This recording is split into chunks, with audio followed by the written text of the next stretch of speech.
téléspectateurs, nous vous saluons en vous bénissant dans le nom puissant de notre Seigneur Jésus-Christ. Nous sommes obligés de le faire parce que nous vous souhaitons, nous voulons que vous soyez en bonne santé et que Dieu veille sur vos maisons. Soyez donc bénis. En ce jour, nous allons partager sur un petit thème. Avant de chasser l'homme de son jardin. Qu'est-ce qui s'était passé? Qu'est-ce que Dieu a fait avant de prendre la résolution de chasser l'homme? C'est cela notre question. Genèse chapitre 3, versets 21 à 24. Nous lisons au nom du Seigneur Jésus. Amen. L'Éternel Dieu fit à Adam et à sa femme des habits de peau, et il les en revêtit. L'Éternel Dieu dit: voici l'homme est devenu comme l'un de nous pour la connaissance du bien et du mal. Empêchons-les maintenant d'avancer sa main, de prendre de l'arbre de vie, d'en manger et de vivre éternellement. Et l'Éternel Dieu le chassa du jardin d'Éden pour qu'il cultivât la terre d'où il avait été pris. C'est ainsi qu'il chassa Adam et il mit à l'orient du jardin d'Éden le chérubin qui agite une épée flamboyante pour garder le chemin de l'arbre de vie. De l'arbre de vie. Béni soit le nom de l'Éternel. Amen. Donc, notre problème, c'est avant de chasser l'homme du jardin, de son jardin, Dieu s'est montré Père. Et qu'est-ce qu'il a fait? Comme l'homme avait péché, Dieu a pris la mesure de le chasser. C'était la sentence qu'il avait donnée après avoir jugé les trois personnes. Entre Satan, le serpent, l'homme et la femme. Alors, il fallait le mettre dehors du jardin. Parce que le jardin était un lieu sacré. Mais Dieu a pris la précaution. C'est ce qui m'a intéressé. Sans poser la question à l'homme. Non. Dieu a pris la résolution. La Bible dit, l'Éternel Dieu fit à Adam et à sa femme des habits de peau. Il les en revêtit. Dieu a constaté, premièrement, que l'homme était nu. Deuxièmement, le deuxième constat de Dieu, c'est que l'homme a compris l'homme a pris conscience qu'il était nu. Vous le verrez au chapitre 3, verset 11. Dieu dit, qui t'a appris que tu es nu? Donc l'homme connaissait maintenant, il avait la conscience rassurée qu'il était nu. Mais avant il ne savait pas. Donc Dieu a compris que l'homme était nu, a vu que l'homme était nu. Ça, c'est le premier constat de l'Éternel. Et le deuxième, il a compris que l'homme a saisi qu'il est nu.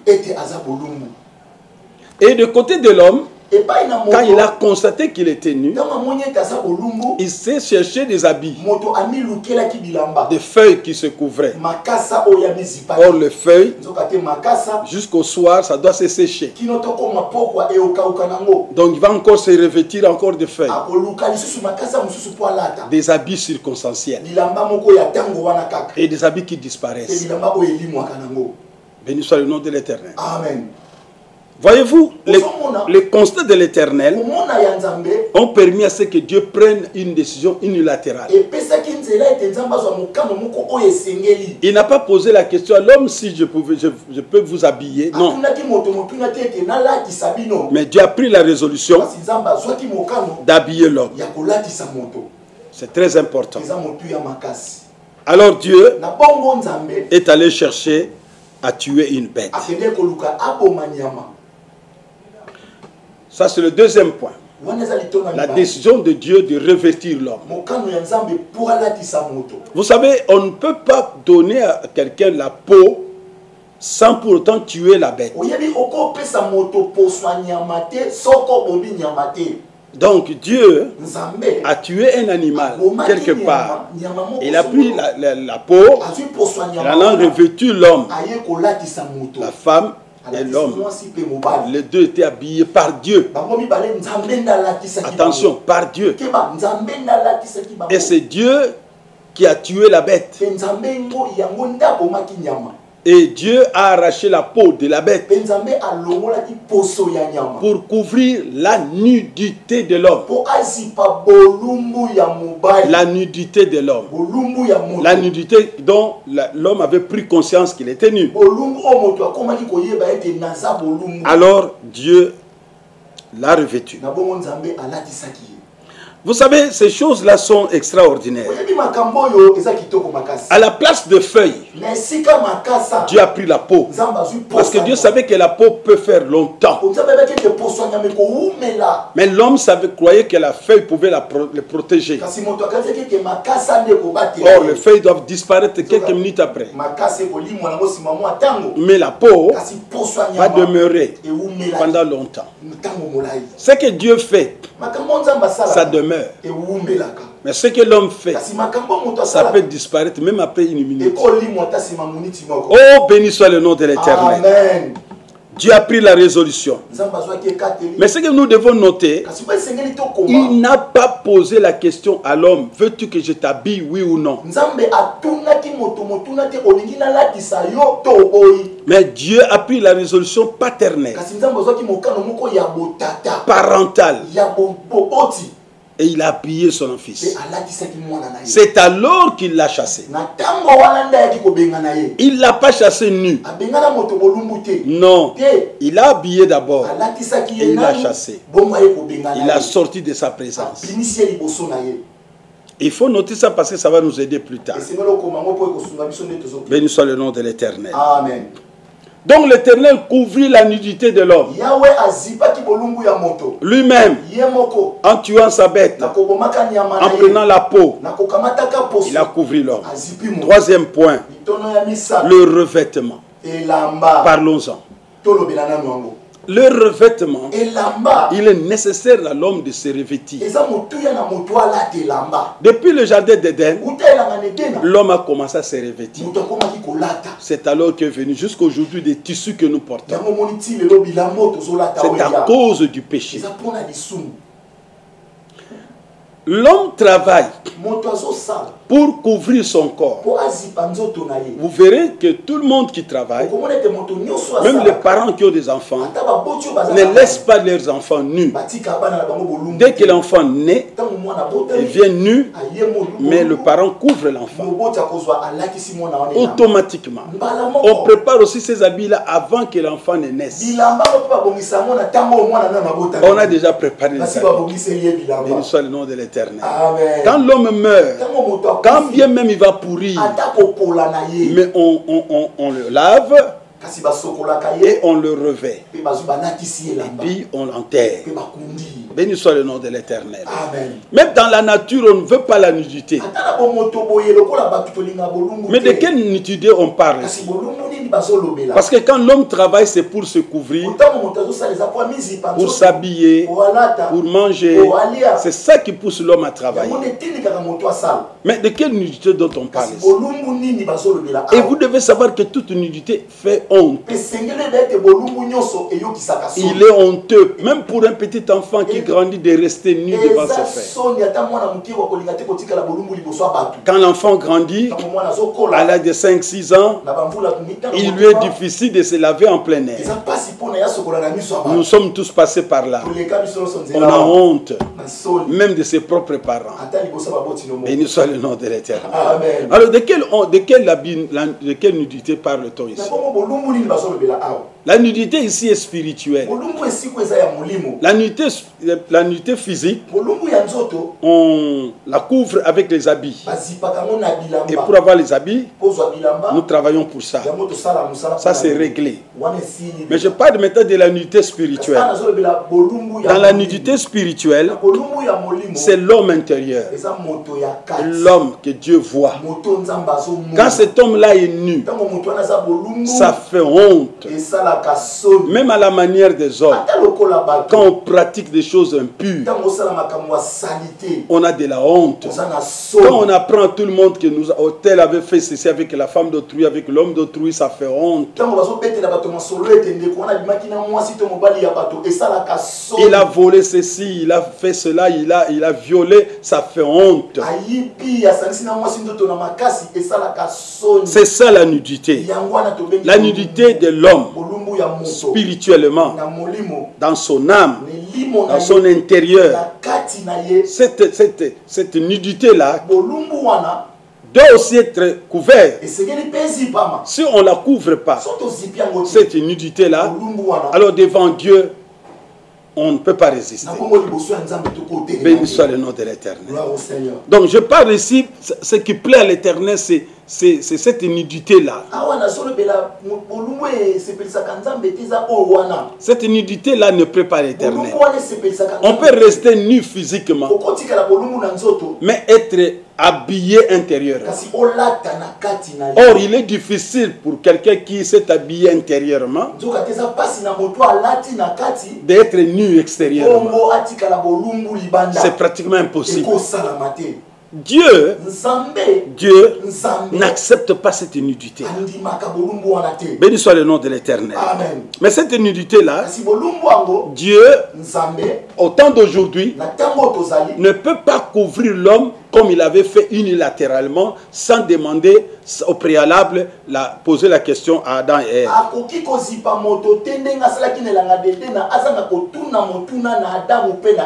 Là-bas, Dieu l'a fait avant de les chasser. Mais aujourd'hui, nous avons besoin d'un habit de la nature de Dieu. Parce que Dieu est spirituel. Donc il faut aussi un habit spirituel. La nudité spirituelle nous chasse devant Dieu. Cette fois-ci, Dieu ne nous chasse pas. Mais cette nudité que nous possédons, ça nous éloigne de Dieu. Automatiquement. Dieu ne nous regardera même pas. Toute personne qui est nue, spirituellement, il fait honte et Dieu ne le regarde pas. Béni soit le nom de l'Éternel. Béni soit le nom de l'Éternel. Nous allons dans Apocalypse 3. Non, lisons d'abord Romains. Romains chapitre 12. 13.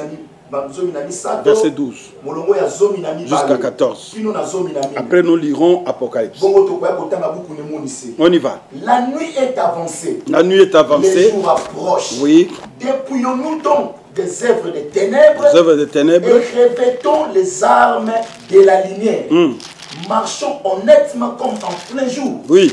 Loin des excès, de l'ivrognerie, de la luxure, de l'impudicité, de querelles et de jalousie. Voici les choses qui font honte. La Bible dit, dépouillons-nous. Les jours, la nuit est avancée. Quand la nuit s'avance, viendra le jour.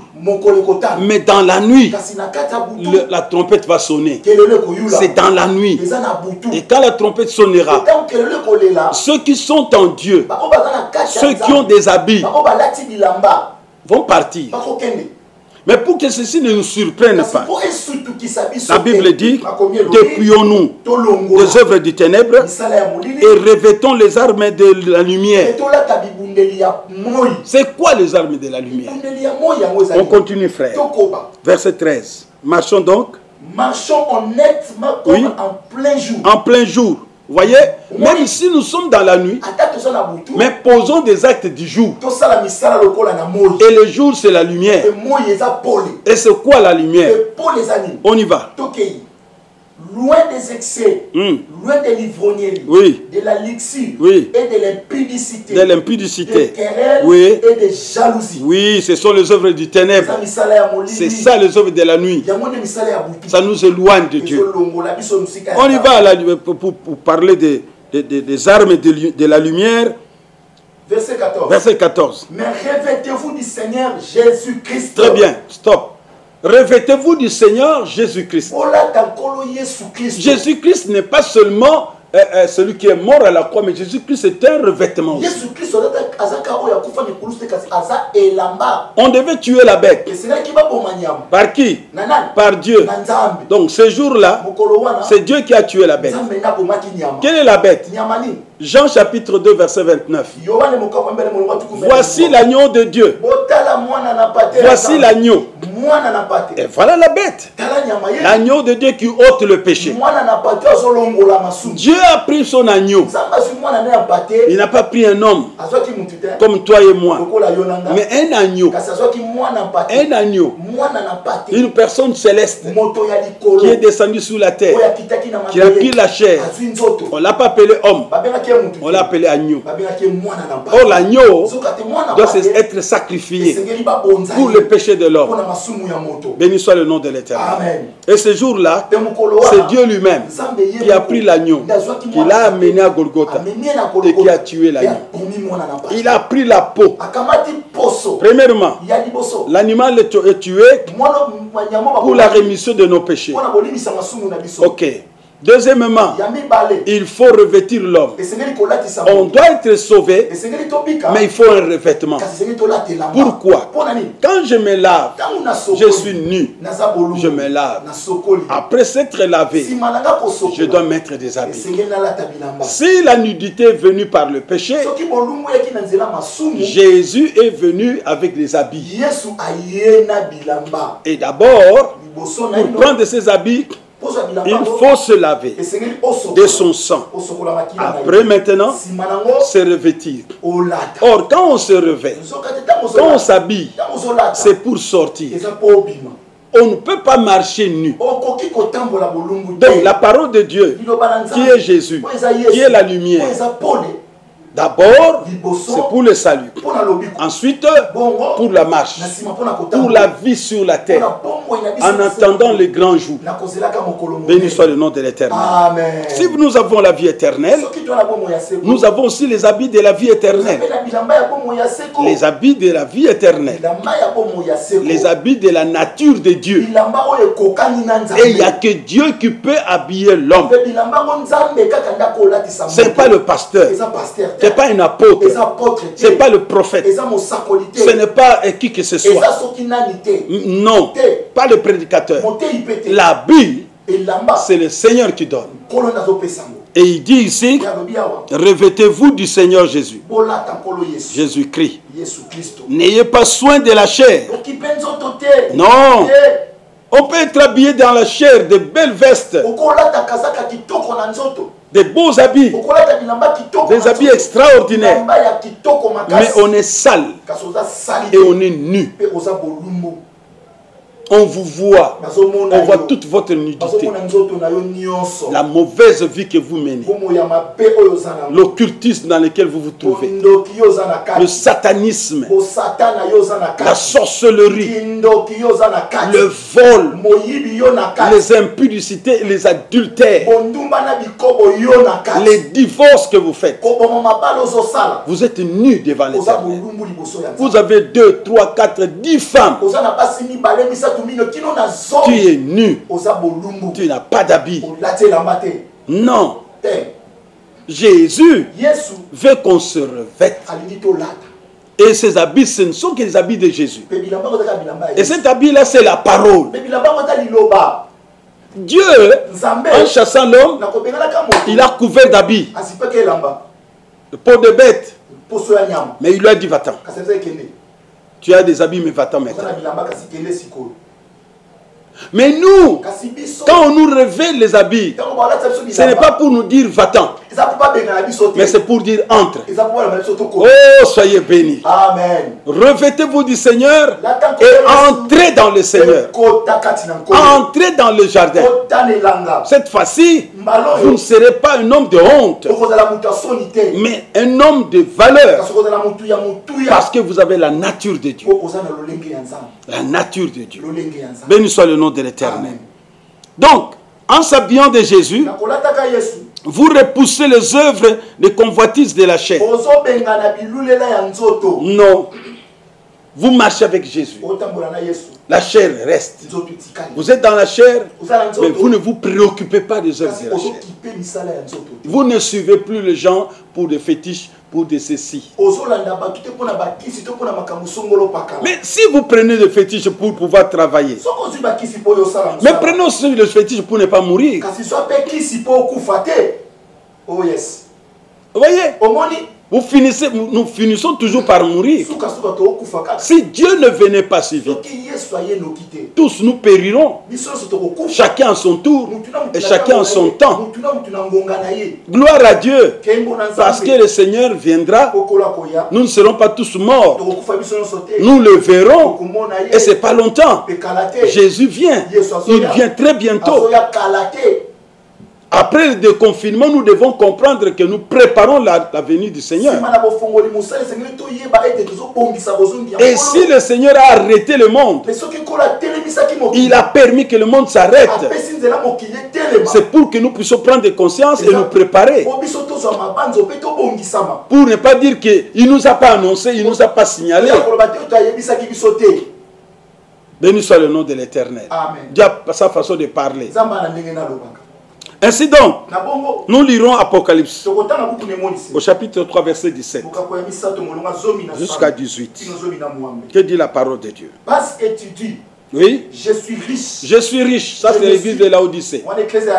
Parce que tu dis que je suis riche. Oui. Oui. Je me suis enrichi. Oui. Et je n'ai besoin de rien. Je n'ai besoin de rien. C'est comme ça que parlent les gens maintenant. Nous sommes au temps de la fin. J'ai l'argent, j'ai des maisons. Et ils continuent à voler encore. Ils continuent à prendre les biens de l'État, les biens de la communauté. Il en fait ses propres biens. Sans savoir qu'il y a d'autres personnes qui doivent survivre. L'égocentrisme. Et la Bible dit quoi? Il se croit riche. Il n'a plus besoin de rien. Il a des terres. Il a des véhicules. Il a l'argent. Et il continue à en produire. Vous allez faire quoi avec ça? Quand les gens périssent à vos côtés et que vous êtes milliardaire, vous en ferez quoi? Quoi avec cet argent que vous avez? La Bible veut que nous ayons l'essentiel. Mais vous en avez de trop. Et les gens meurent à vos côtés. Béni soit le nom de l'Éternel. On y va, frère. Parce que tu dis, je suis riche. Oui. Et je me suis enrichi. Oui. Et je n'ai besoin de rien. Besoin de rien. Et parce que tu ne sais pas que tu es malheureux. Parce que tu ne sais pas que tu es malheureux. Misérable. Voilà comment la honte nous couvre. Bien que tu as l'argent, mais tu ne sais pas que tu es malheureux. Bien que tu as des véhicules extraordinaires. Bien que tu étais bien parfumé. Bien que les gens te craignent.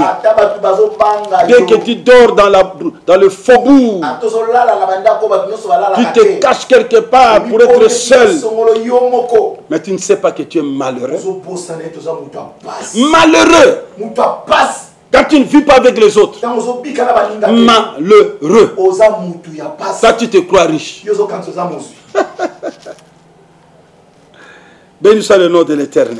On y va, frère. Tu es misérable. Misérable.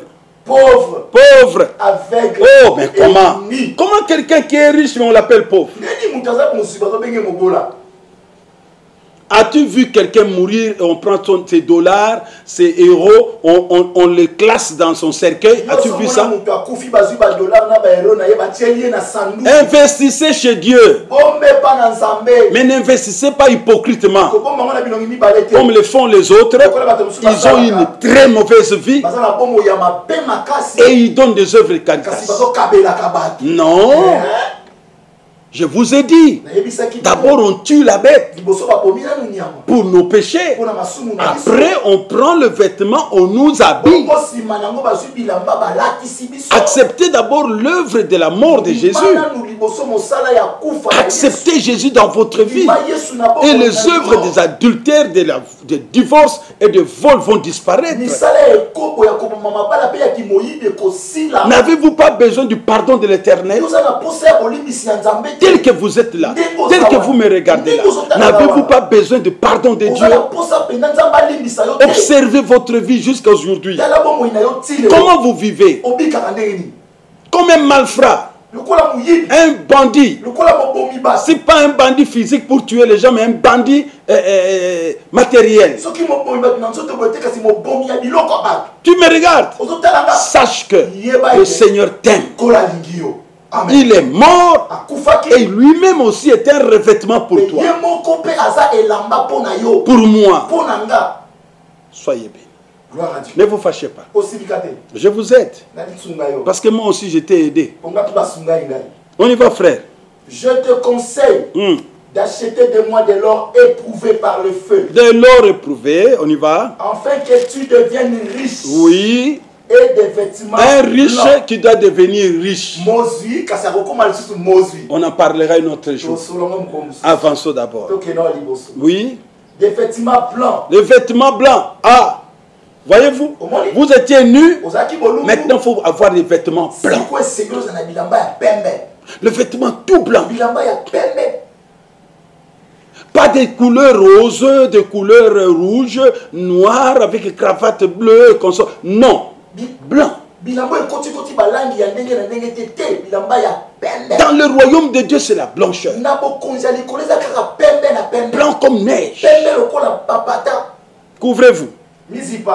Apocalypse, verset, c'est 16-15. Vas-y. Voici, je viens. Oui. Comme un voleur. Comme un voleur. Et celui qui veille. Oui. Et qui garde ses vêtements. Qui garde ses vêtements. Afin qu'il ne marche pas nu. Qu'on ne voit pas sa honte. Sa honte. Voici, je viens comme un voleur. C'est-à-dire, je n'avertirai pas. Heureux celui qui veille et qui garde ses vêtements. Qui garde ses vêtements. Donc, vous avez les habits, vous devez le garder. Et pour avoir ces habits, venez d'abord en Jésus. Romains dit ceci. Si tu confesses de ta bouche le Seigneur Jésus, et que tu crois de ton cœur, croire du cœur, et confesser de la bouche. Qu'est-ce que l'on croit? Jésus est mort pour moi. Qu'est-ce que l'on confesse? Je dois devenir enfant de Dieu. Demandez pardon. Béni soit le nom de l'Éternel. Afin qu'il ne marche pas nu, qu'on ne voit pas sa honte. Dieu n'a pas besoin qu'on voie ta honte. Ma honte. Bien que j'ai cru, mais je dois toujours continuer à me revêtir des habits. Je ne peux pas me déshabiller. Non. Ne vous déshabillez pas. Vous qui avez déjà des habits. Et toi qui n'as pas d'habits, crois au Seigneur et porte des habits. Arrête avec la nudité. Arrête avec l'impudicité des autres, des ordres de la boisson.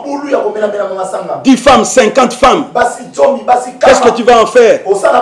Et tu prends, tu as. Non, tu marches mal. Non, non, je n'accepte pas.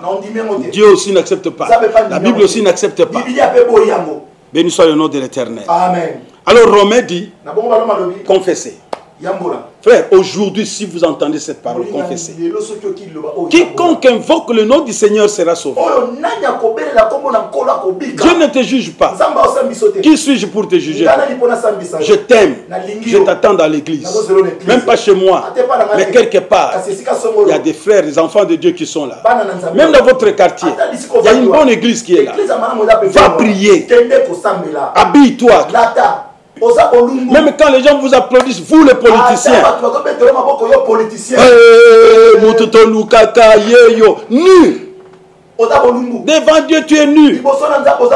Avec des fétiches, avec l'occultisme, avec des sciences, avec tout ce que tu sais là.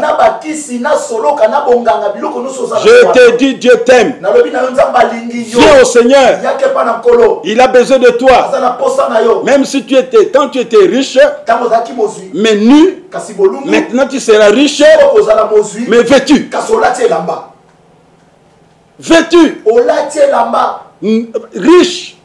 Dieu te connaît. Il sait que tu es riche dans le monde, mais tu es nu. Maintenant, viens chez lui. Il ne va pas t'appauvrir. Au contraire, Dieu va te lever encore. Mais avec les habits. Avec les habits. Avec les habits, je dis. Que Dieu te bénisse. Prions le Seigneur. Si tu crois cette parole, bien-aimé, laisse-moi te tutoyer. Si tu crois cette parole, entre dans ta chambre, agenouille-toi et dis à Dieu, je suis nu. Habille-moi. Il a chassé ces gens du jardin. Mais toi, quand tu t'habilles aujourd'hui, tu ne seras pas chassé. Mais tu vas entrer. Tu vas entrer. Et tu trouveras du pâturage. Jean chapitre 10, verset 9. Tu entreras et tu trouveras de quoi manger. Et tu auras tout. Demande pardon à Dieu. Revenons à Dieu. Avant de chasser l'homme, Dieu les avait habillés. Aujourd'hui, avant qu'ils ne reviennent, tu dois t'habiller. Pour entrer dans ton royaume, tu dois t'habiller. La nudité n'entrera pas. Père, je te bénis. Ce peuple t'appartient. Merci pour mon bien-aimé qui a pris la résolution de s'habiller et de te suivre. On ne peut pas te suivre nu. On doit s'habiller. Les jours s'approchent. Les jours terribles.